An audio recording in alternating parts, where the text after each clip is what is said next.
Good morning. So I wanted to do this video a while ago because we are at home this morning, and one of the things that I had documented on my Instagram was that during my pregnancy with the surrogate twins, we ended up moving. And our essentially, long story short, our apartment was raising a rent again for the third year in a row. It wasn't completely outrageous, but it just made us realize that we didn't want to keep paying rent somewhere without the prospect of it being ours, especially that Lyndea is now 2. We kind of want to start looking for a forever home. Some people buy their home before they have their kids. Most of us millennials rent.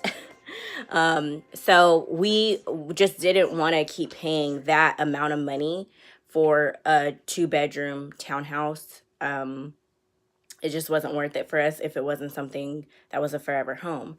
And as you guys have seen in pictures and stuff, I had Lindea's nursery, so cute, and her toddler room, so cute. And I just didn't want to keep making customizations to something that wasn't ours.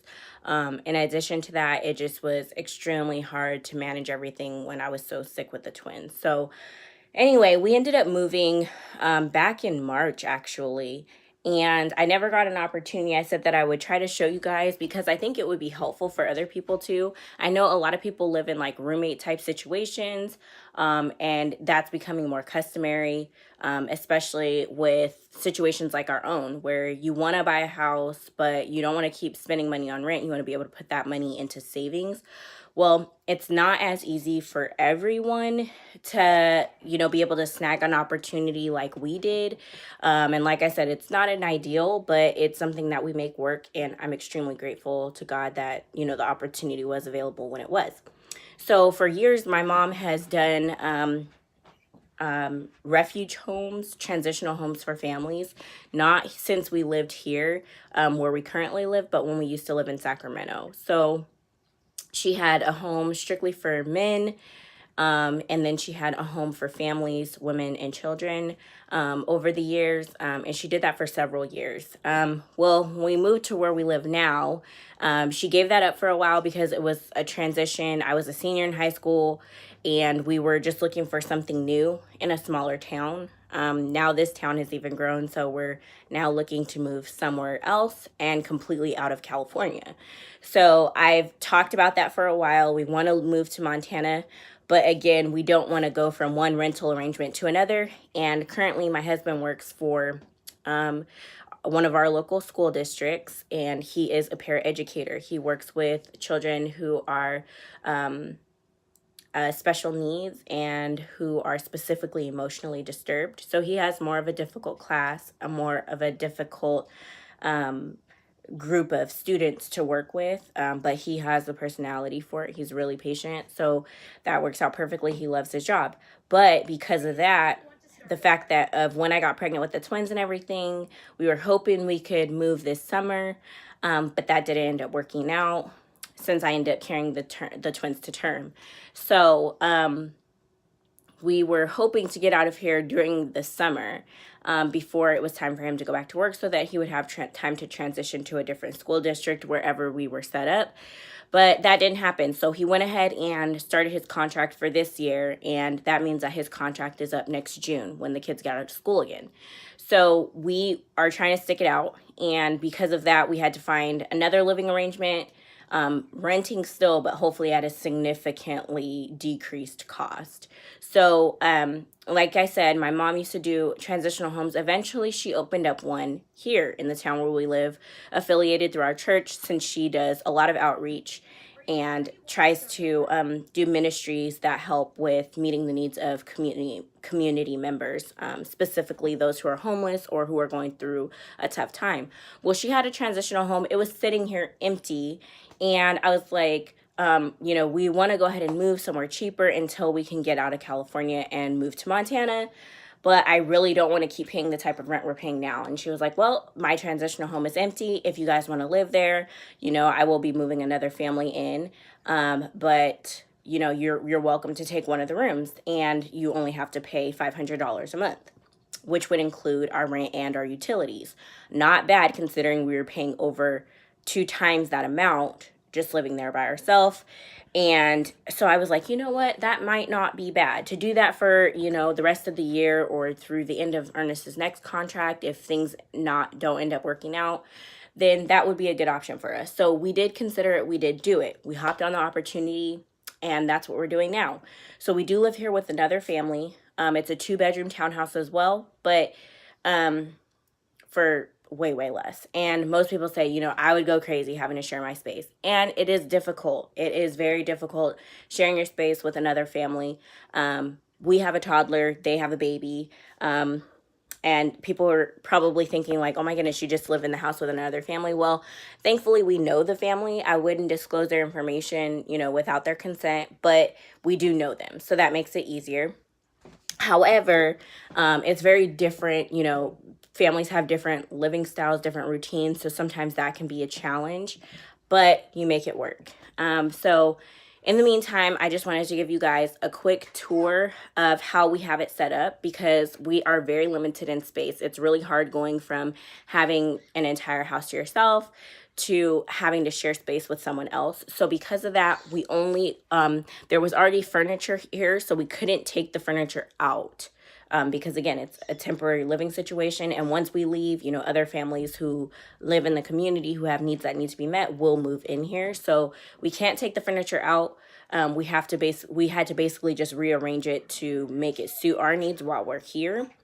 And I think I found a really creative way of doing that. And that's why I wanted to share. If you're really limited on space, if you're living in a tiny house and you're trying to make things work, I think I found a really creative way to make a tiny space for my family of 3 work. You know what I mean? So I wanted to show you that. So I'm going to step out of my room because, again, it's small. Okay, so here we go. So this is our room. So I have a lamp here. We have our board here. I went ahead. I use commands a lot. We put a stool in here because when I was pregnant, it was extremely hard for me to reach things. It's still hard for me to reach things because I haven't grown, but it was much harder when I was pregnant with the twins. So Ernest didn't want me to hurt myself, so we put that in there. So as you can see, there were already 2 bunk beds in the room. So because we couldn't take the furniture out of the room, we had to build around it. Now, the bunk beds used to be on separate sides of the room because technically, if it's if one of the rooms is used for like single women, then each woman could take a bunk. And that's why there was bunk beds, so that more than one person could stay in a room. But because it's just my family in here, we had to get creative. So we pushed the bunk beds together so that way it would make one like king size bed. And, you know, Lyndea still co-sleeps, so it made it easier for us to get with her. Now, as you can see, my husband hasn't put his clothes away yet, but he prefers to put his own clothes away. So his little basket of laundry is sitting there. And then up here we use for storage. So what we did was it was really hard. At first we were going to try to leave the mattress on there, but we couldn't sit up. Yes, baby. You want me to hold you? Yeah. All right. Come here.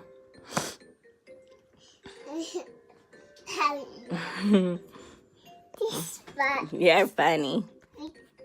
I'm on mommy duty. Come under here. There we go. Yeah. Yeah. Say good morning. Good morning, Mom.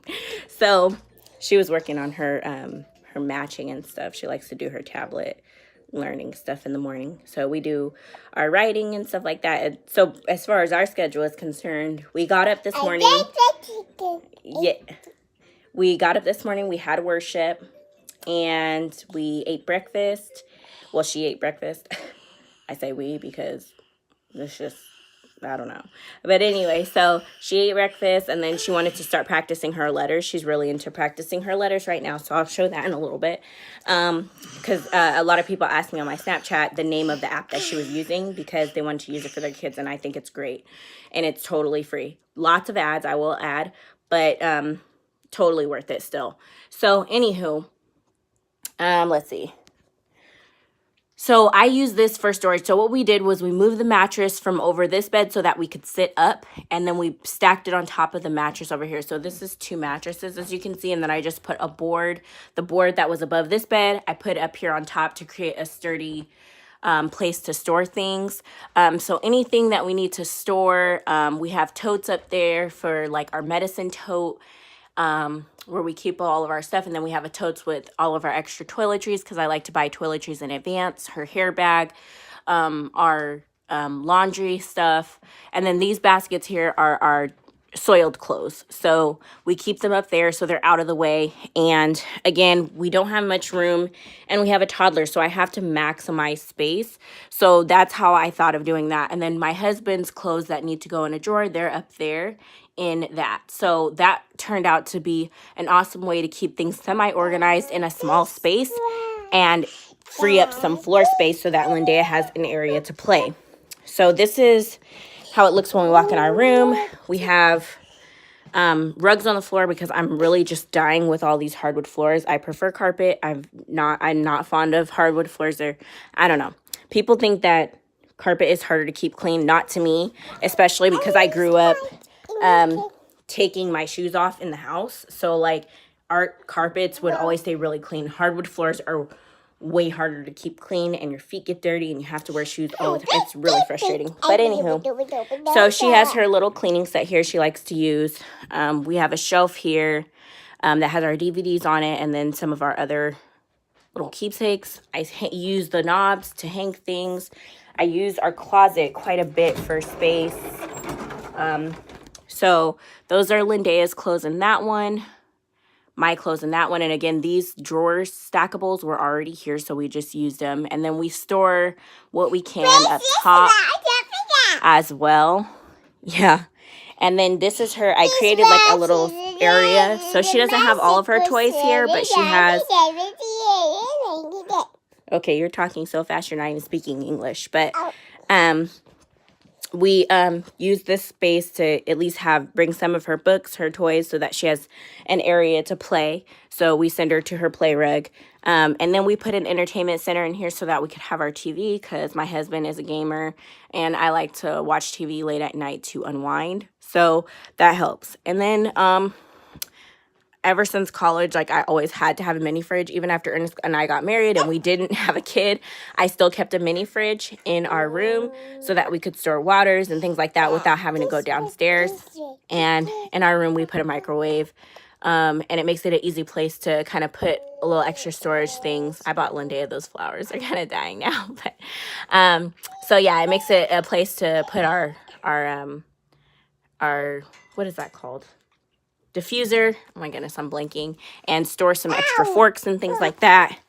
So yeah, and then this is the room for the other family. I won't open their door, but this is the hallway, so pretty small. This is stuff I need to take to the storage. And we use the upstairs bathroom. The other family uses the downstairs bathroom, so it gives us a place to store what we need without having to take it in and out of our room. And there's only one shower, so they do use the shower in here, but everything else is ours. So yeah. And then I'm clearly a helicopter mom, so I have a gate at my door just in case the other family is here and they leave this gate open. But sometimes Lyndea needs a little extra space to stretch her legs when she's here at home. And again, this little runway is perfect for her. Sometimes she'll bring her toys out into the hallway. And as you can see, these stairs have like metal edges. And so I'm really not comfortable. We don't let her go down the stairs by herself. So just having that second gate gives me a little extra peace of mind. That's their bathroom there, so I won't show that. But this is my work area, and this is the living room. So this is our sitting area, and then this is their sitting area. I won't show that too much. But, and then Lyndea has a couple of her bikes and stuff so that when we go to the park, she can take it out. Now, this stuff here, we went shopping. It was time to do some shopping, so we ended up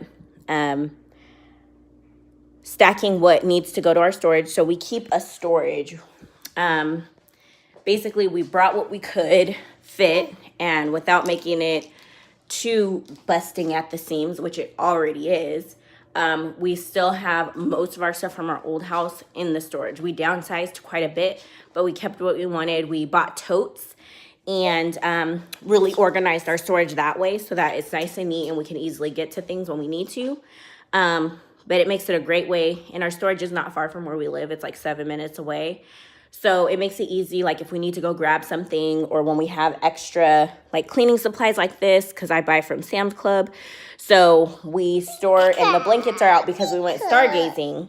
So we're going to take those back to the storage. But things like that we keep in our storage, so that way we have more space here at home. So this is the dining room, and that is the kitchen right there. So as you can see, it's a really small place, but in the meantime, like I said, we make it work. And for $500 a month, including utilities, like you're not gonna find that really anywhere in California anymore, unless you're roommating with someone, which we took the opportunity to do. And it makes it a little bit easier because, like I said, they have a child as well. So, you want to shut the gate? Yeah. Okay, go shut the gate.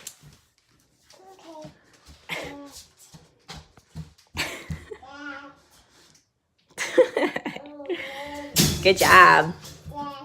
So yeah, so that's kind of a quick tour of how we have things set up to make it easier while we're in this transition. I'm praying and I'm hoping that we actually get out of California in June when my husband's job ends. So that's the plan. I'm going to close this gate too. That's the plan anyway. No, Mommy, no. What? You want to leave it open? Yeah. Oh, you want to shut the gate? Yeah. Okay. She wants to shut the gate. So, that's the plan anyway. But for now, this is our situation. And it works. And then for Lyndea, she sleeps on that side of the bed. And what we do is, because sometimes she's a wild sleeper, not sometimes, all the time. She's a wild sleeper all the time. And so what we do is, like, if we want to separate it so that we just have time to cuddle without her, because she will not let us. When she is awake, she has to be in between mommy and daddy all the time. So we just pull this blanket. I've hung this blanket here. So we just pull it and it creates like a divide between the two sides. And that makes me comfortable because I can hear her still. But we get a moment, and I still have my maternity pillow in the bed. Like, I love this thing. I don't know if I can ever part with it. But it makes it so much easier to make sure she's okay, make sure she's breathing and stuff in the night, or if she's not feeling well, it makes it easy for me to get to her. But it gives us some space to just cuddle with the two of us. Like, it's really hard to have time alone when you have a situation like ours. So that's been an adjustment as well, as you can imagine. But my mom does take Lyndea. My mom and dad do take Lyndea on once a week. But my dad, as you know, if you're on my Facebook, has been going through some health issues. So they've been out of town.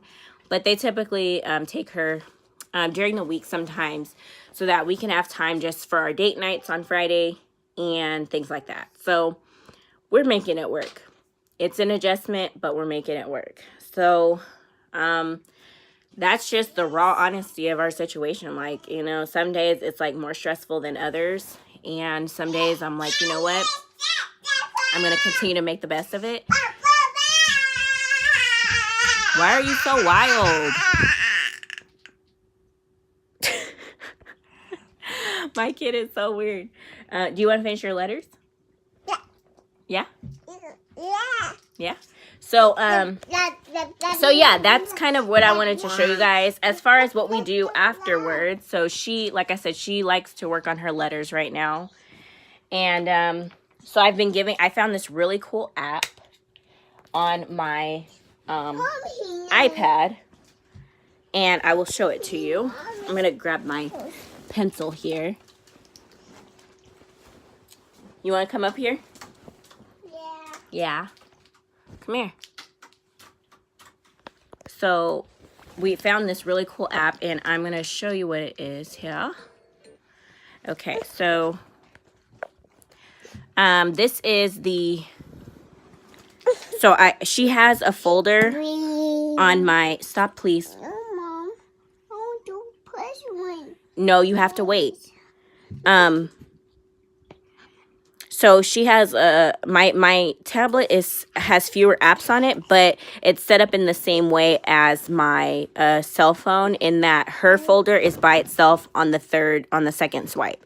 So she knows how to find it on my phone and on my tablet. It makes it easier for her. But this is the app that she uses that people were asking about on Snapchat.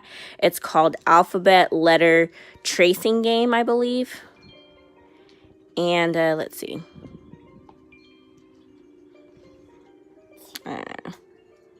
Okay, so she wanted to do, so this is what people saw her doing. So you can find it in the App Store, and it's completely free, but you'll see there are ads. Boogs, you want to try? Yeah. Okay, here. Okay. You want to sit on my lap? Yeah, Okay. I see my Okay. Okay. Come here. Ah. Kitty puzzle. There we go. Okay, move your little toes. All right, here you go. Toes. There you go. Mommy. You're welcome, baby. So this is what she's been working on. Stay on the dots. Good job. Go all the way across. Good job. Up, down, and cross. Very good. Up, down, and cross. Very good, baby. Stick it. So as you can Mommy, see, that's a Mommy. really good activity for her to do. Yes. Mommy, do bees. You want to do bees? Yeah. Okay, so let's clear this and we'll go to bees. So yeah, so in the morning we spend time doing her letters. I let her do her, I use the Homer app. Somebody asked me other apps that I use for her. All the apps that I use are free apps except for the Homer app. Please stop. Mommy's talking. So I use the Homer app, which is the only app that I pay for. The other apps are free. So, but this is a newer one that she really, really likes. She has puzzles, books, and stuff like that. So we spend time doing all of those things. People ask me, like, oh, how does she recognize letters so well and stuff like that? And it's just because we do it under the guise of play. Like, she shows me what she's interested in. She really likes the Blippi, which is a show on her tablet that shows her letters and shapes and stuff like that. So when she starts showing an interest in something and saying, Mommy, what's that? Or Daddy, what's that? Then we take the opportunity to start building on that. So one of the things that we noticed after she knew letters by recognition, which started almost a year ago, then recently, about 2 months ago, she started showing interest in spelling words. So like she would walk up to something, or when we'd go to a restaurant, she would spell out the letters on the sign. So we thought it was a good opportunity to start showing her how to write them as well. Are you supposed to do that? Are you supposed to do that? No.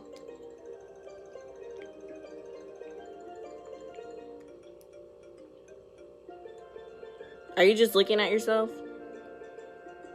Look at Mommy. Are you supposed to do that? No. Okay, be gentle.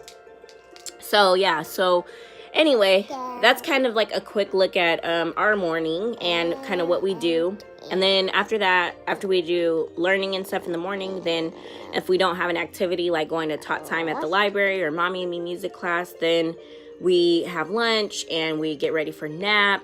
And then we have free time and quality time with Daddy when he comes home from work. And he usually gets home around 3:15. Mommy. Huh? I need Daddy. You need Daddy. But, yeah. So, anyway, I thought I would share that. Hopefully it was helpful to someone.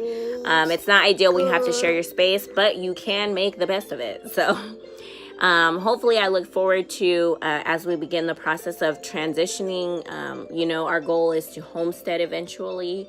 So I hope that, we'll be able to document that process, not only for you guys, but also to have something to look back on the progress that we've made. We've made a lot of transitions, a lot of changes this year. And it's been especially difficult for me, someone who likes structure and likes my own space. I'm a bit of a hermit crab at times. So it's really difficult. But like I said, I'm making the best of it. So I want to be able to look back on this as well. And just... Okay, you're being rude. You're being loud. Say sorry, Mommy. Sorry, Mommy. Okay. Thank you. So yeah, I want to be able to look back on this and see how much progress we've made towards what it is that we really want, which is ultimately financial freedom and to be able to raise our daughter in the country and just have more control over, the outcome of life and what we want. So I'll build on that more later. But anyway, in the meantime, I just wanted to say good morning and show you guys a little bit of our routine. Make sure to like, comment, and subscribe, and we will be back. Say bye.